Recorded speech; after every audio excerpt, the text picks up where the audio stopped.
Hello, everybody, and welcome to Watch Along with Aunty Donna. Today, we're going to be watching episode 2 of Aunty Donna's Big Ol' House of Fun, the treasure episode. Now, the way we're going to do this, because it's very hard to screen capture Netflix, is we're going to get you to go to Netflix, to your own Netflix, go to episode 2. So search for Aunty Donna, find Aunty Donna's Big Ol' House of Fun, go to episode 2, line it up, get it to 00 and then the .000. I'm going to count down from 6. We're all going to press play and then we're going to talk. So let's do this. Let's do it. All right. When I say go, not one. Mark, go. We're going to, as soon as this episode starts as well, I reckon we go straight into talking about the day that we shot this. Okay. The opening scene. Because yes. All right, ready? 6, 5, 4, 3, 2, 1, go. Netflix logo, of course, designed by Cam at Dirty Puppet. No, he didn't design that one. And now the title. The Incredible Sarah Burns. We shot this at a beach in LA on a Saturday morning. We drove like 2 hours to do it. It was done very like lo-fi and very, very quickly. And, didn't you just like steal cameras from the union crew to do this? No, we didn't steal. It's called stealing a shot. This was the most. If you've ever seen the film Bowfinger, yes, yeah, it felt like Bowfinger. This was very just like, and some people just came. A lot of our girlfriends were there because we just went for the day. We were like, well, let's make a day of it. We have to go to the beach. Just out of shot here, I'm swimming in the ocean. I'm just me by myself swimming in the ocean. Yeah, Broden went for a swim. We then went to a pier place where I think I paid $24 American for the smallest, worst lobster roll I've ever had in my life. Yeah, it fucking sucked. Anyway. I also just want to say what I was doing was I was on vocal rest because we'd just done all the game show scenes and I just decimated my voice. So I was on vocal rest, but my parents were visiting and I only had a few days to see them. So while they were shooting that beach scene, I was trying to communicate with my boomer parents through sign language and texting at a burger place before going to the Chinese theater and watching Jumanji 2. So I had a great day. So Morning Brown, right? Morning Brown, the sketch. Before we made the show, we had the chance to do a bit of live development. We decided we'd try and develop like 5 or 6 sketches in front of an audience. So and we did a tour around Australia. And we developed this one and the old-timey basketball one in front of an audience in this tour we did. And this one, Sam always came into the office and talked about Morning Brown. He called coffee Morning Brown. And we were like, let's make a song about that. And we were improing and then eventually got to this stupid... well, it was you. This is how I remember it, Broden, was we're just going... We're literally just on this loop and nothing was happening where we're just going, Morning Brown is good and I like coffee and Morning Brown is great. And I think out of boredom and frustration, at one point you just started talking about fucking. And then we're all like, oh yeah, I'll fucking and like the Morning Brown was forgotten about. And then we went back and went, oh, what if we were fucking... What if we were drinking the Morning Brown because we were fucking... I should say, I was going to say this before. A lot of people don't realize, but there are allusions to sex and sexual intercourse. There's some subtle... people think this is a song about coffee, but actually there's some subtle references to sex. It's hard to pick up on.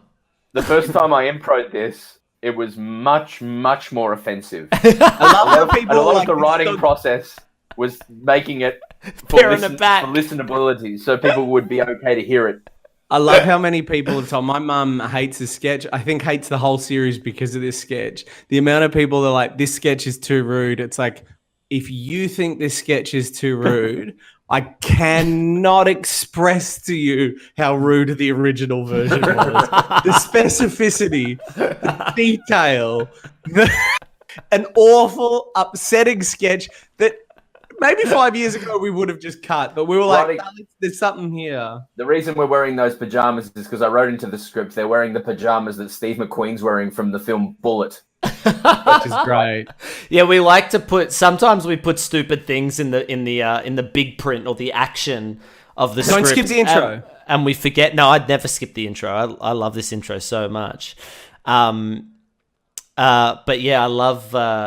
You're putting fuck shit in, and then people. And then you turn up on the day, and someone's like, "Oh, so is this right?" And you're like, "I don't remember writing." So they're like, "Because it says this specifically in the script." Because I think I'm like, I should "What?" say I did All a right, sketch. look at my shoes. Look at my shoes. Look at my shoes. Oh, you're wearing your Oh, real my shoes. goodness, You're wearing yeah, your they're not- real They're shoes. just my shoes, and I accidentally wore them. And I said, "Everyone, fuck everyone. I'm so sorry. I wore the wrong shoes." And then Max, he's the director, just went, "Fuck it." I also want to But just don't, quickly. don't make that a big thing. If you see this video, don't make a big thing out of that because those are copyrighted shoes and like it might mean Netflix has to pull it and stuff. So just shh. I also want to just say quickly the origins of that joke was that just happened in Edinburgh one day. Broden started I can't remember exactly what happened, but Broden started reading a thing out, or we were pretending to do a hidden treasure thing, and we're all so tired and so frustrated by Edinburgh, and Zach and I just at the same time thought of the same thing to do, and then just went around and started tearing the house up. I was so happy. That joke is like 5 years old, and we've never had a place to put it. It's not substantial enough. There's a lot of stuff in here that isn't substantial enough for a 3-minute YouTube video. Yeah. So it's good to finally be able to get it into a something, true. you know. This is a kind of a sequel sketch to a sketch we did in our Glenridge tour on stage, which is about two girls texting, and this was kind of taking that and doing it in another way. I should also say, here's some of I'm a god now. So Zach's a god now at the end of this episode where I'm blue with, we shot this sketch after it. So if you saw that's episode eyeliner. 1 commentary, Yeah. where we talked about a leftover eyeliner, this is some of the leftover eyeliner. This is a great example of leftover eyeliner in this sketch. I can't express to you how hard it was to wash off that makeup. I've never been like, I love costumes and makeup, and I've never been like, I'm never going to do this again, as trying to wash off the blue makeup in my lunch break before this sketch.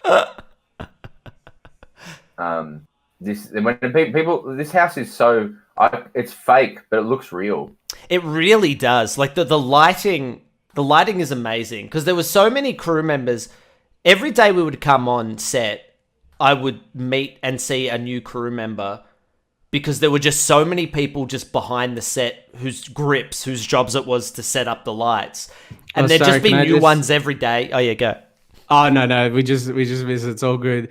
I just wanted to say the one post-COVID reference in the entire show. Yes, is the now with no contact delivery, because we in the middle of lockdown in a Melbourne studio, because we were going to do this in LA, but we were back in Melbourne, in a Melbourne studio, went and did like social distancing and recorded some VO.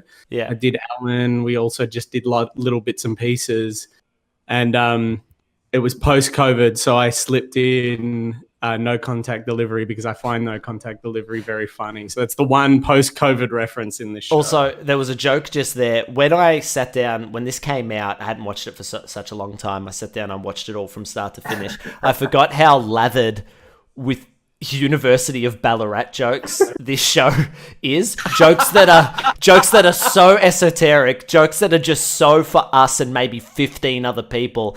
And the first one of those in the series is in this, where it introduces Broden as a sketch comedian, Mark as a sketch comedian, and then Zach as the director of Uni Life. You know, the funniest layer of that was you two wrote that joke and you put it in during the edit on a day I was away. I forgot that you'd done it. You'd mentioned it to me once. I'd seen it once and I'd forgotten that you'd done it. And because I directed Uni Life as this student show, had about 10 students from Ballarat, and I directed it for 3 years, I think. Yeah. And I got so many messages going, haha, great Uni Life reference. And it was in the middle of all the hubbub of the show coming out. So I was just like, thanks so much. And it took me like a week I'm like, what do they think like, where do they think I'm making a Unilife reference? And then I remembered that. Yeah, Okay, can we talk Ed about Helms is Ed? great. Yeah. Ed's great. Ed's awesome. Most of the extras in this are just real people who We were just at the burger restaurant. Yeah. Which I think's funny. It is very funny. Ed pitched the show with us. Ed was in the meetings when we went and we were pitching the shows to networks. And it was the first time we met him was when we were in the foyer going into a network to pitch this show. And he was so nice to us. And we remember going in there and this guy who we all know and is very famous and have all been watching and has been making us laugh for years, was talking about how we were like the next Monty Python and how much he loved our stuff. And it was so surreal. That was so surreal. And then they have the show come up and then to actually be able to shoot like a fairly like intimate scene. And we wrote this gag when we were in LA, didn't we? And then we had to pitch it to him directly. Yeah, because I remember it was you said we should think his name is Egg. And then I think I was like, no, we should think his name is Ed. And he thinks his name is Egg. And we lost our minds. We're like, this is the funniest thing we've ever done. He's like, but he's not going to go for They're it. all just that's a real man. That's a real man there. Yeah. That's not an And I actor. think it was like, I know, bro, you don't love like celebrity cameo gags, which I think I tend to agree with. But it was like the idea of a man's name is Egg Helms was so funny. It cut through that like kind of unwritten rule of not doing celebrity cameos as celebrities. Yeah. It's like we're gonna go to post season 10 Simpsons for one thing because Egg Helms is so funny. So the South African Sams. Yes. They're from our podcast. They're two characters. They're based on a person that we know. One day, we were in Los Angeles, I think, for shows. Loosely based on a person anyway, that we just know. a person we know. That's all I'm saying. And we were in like a 50-minute drive from one side of Los Angeles to the other. This is years and years and years ago. And we just started reminiscing about a time where we know this person from.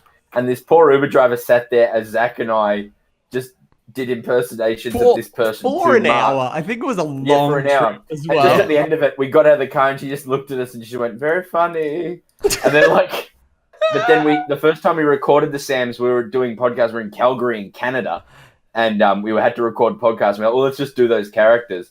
And they literally, I don't want to get too up and far at my own ass, but they are two characters that literally have their own energy. Like they have their own core. They're not like Zach and I trying to think of a funny thing to say.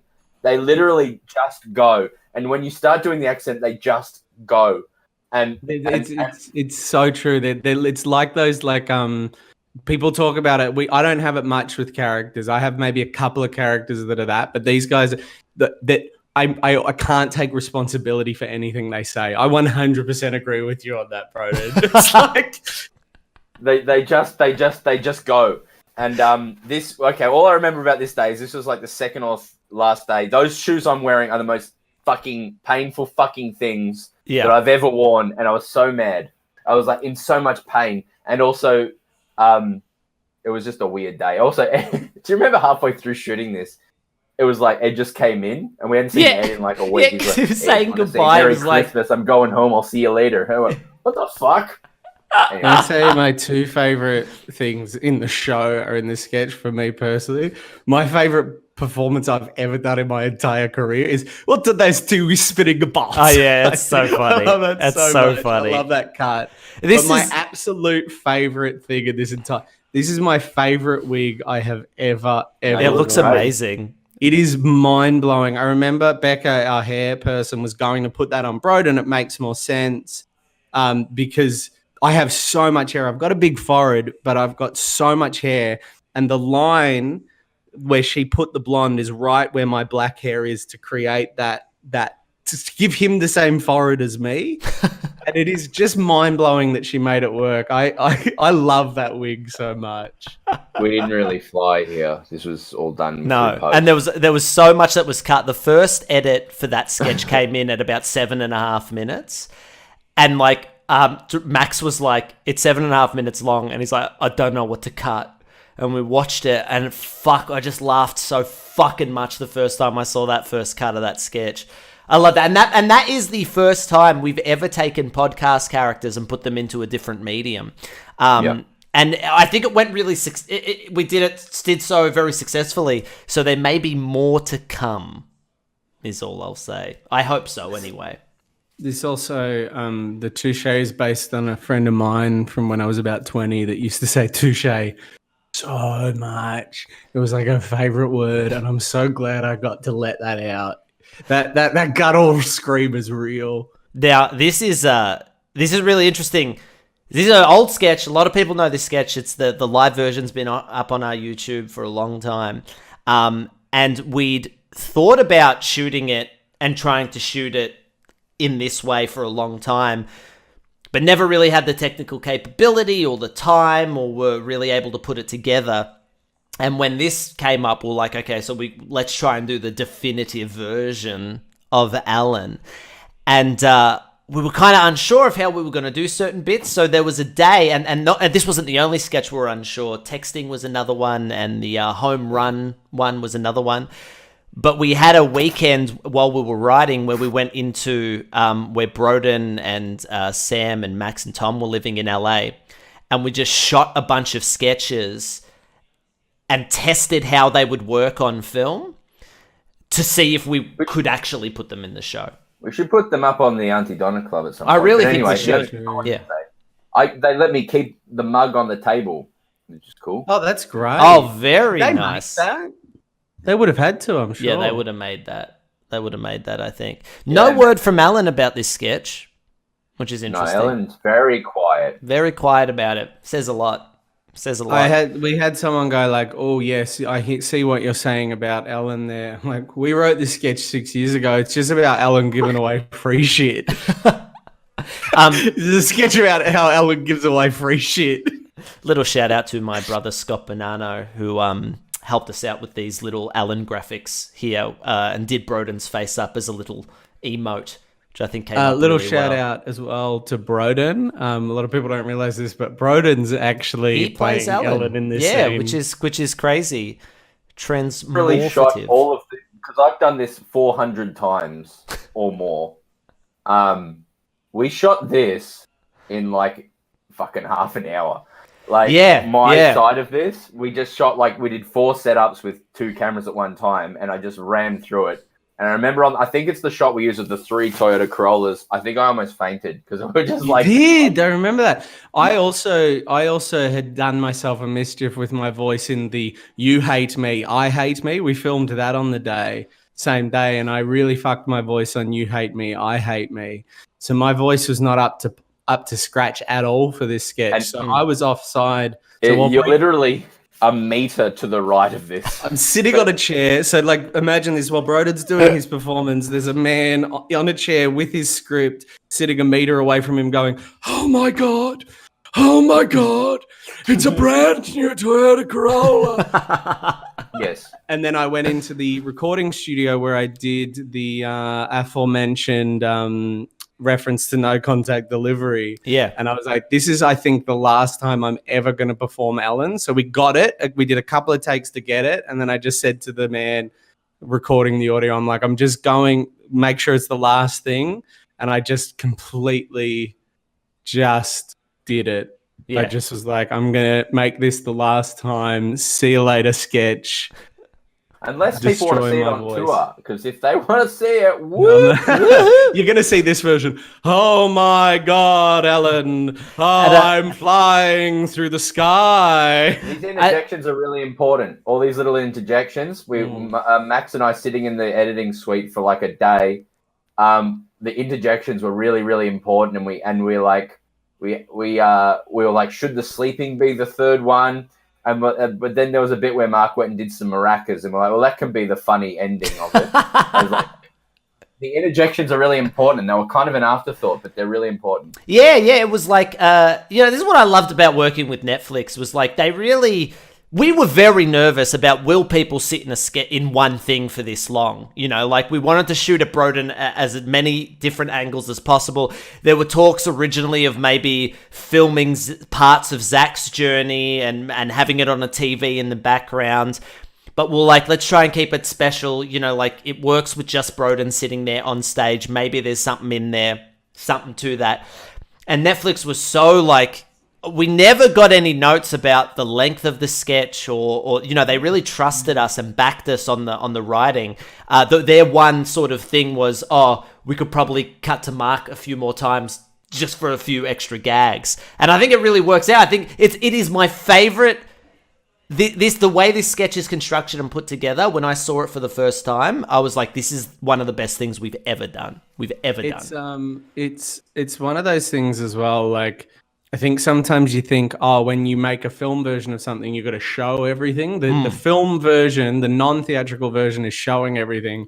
But actually, there's something very filmic about just lots and lots of angles, lots of music, lots of camera. You can make one person saying things cinematic, I think. My partner says to me that I never shut up about this. This is like, and like people, like, I love this so. I love running off. I love running out of the house so much. I know it's not like game changing, but I just love it so much. Also, a comedian I spoke to today, I think he said the same to you. Yeah, he said it to me, yeah. Why would you shoot this section where you go, why would you shoot this in a second empty lot? That doesn't really make sense. And then he's like, but then I kind of saw, you can see one of the shots, you look outside and it's pissing rain. Exactly right. This whole thing is supposed to be outside. In California, literally, I lived there for maybe I lived there for 6 straight months, and I reckon it rained 10 days. One of the few days we ever needed to shoot outdoors. We were pretty lucky, but this was the one day, and you see. And then normally you'd reschedule, but then there's so many guest stars in this sequence that you couldn't reschedule. No, it just wasn't possible. And thank goodness, like we were shooting so tight. We ended up shooting on the last day before people go on holidays for Christmas. So we shot up until the 20th of December.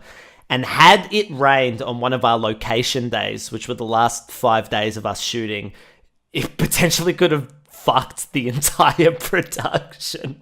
Can I just also do a shout out to Becca on the hair person again? Because if you thought getting my hair under the blonde wig was hard, getting my hair under that bald cap is... How they did it.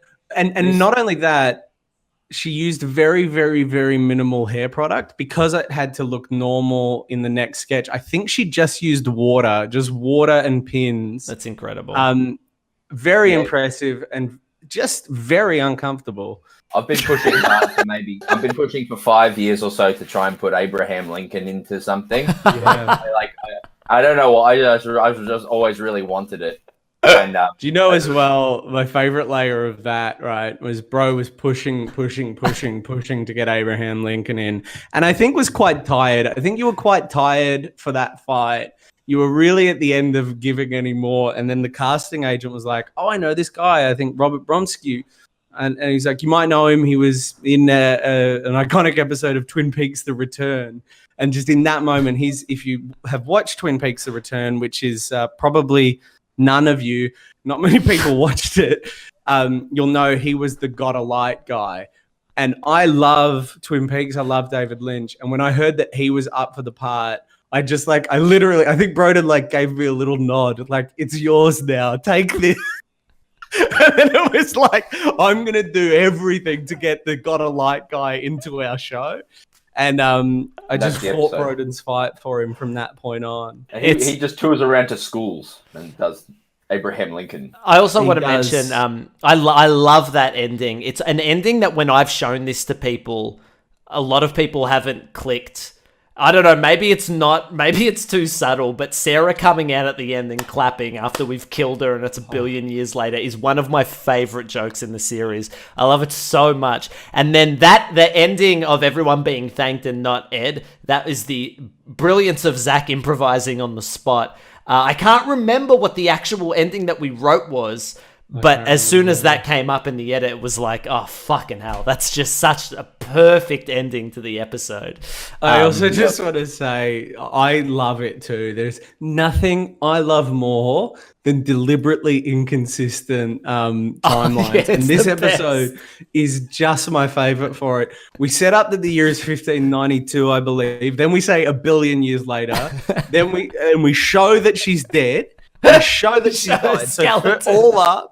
We've gone, it's a billion years later, present day from 1592. That doesn't work. We've shown dead, and we've shown her skeleton all through it. And then she comes back and congratulates us. And exactly like you said, no one ever picks up on it. But that is the funniest thing. It doesn't work. And so many people, it's a big thing that people love to do, is to try to make things work. Yeah. And there's just no way you can make that work. No, there's not. Pieces you can put together So- to make that work.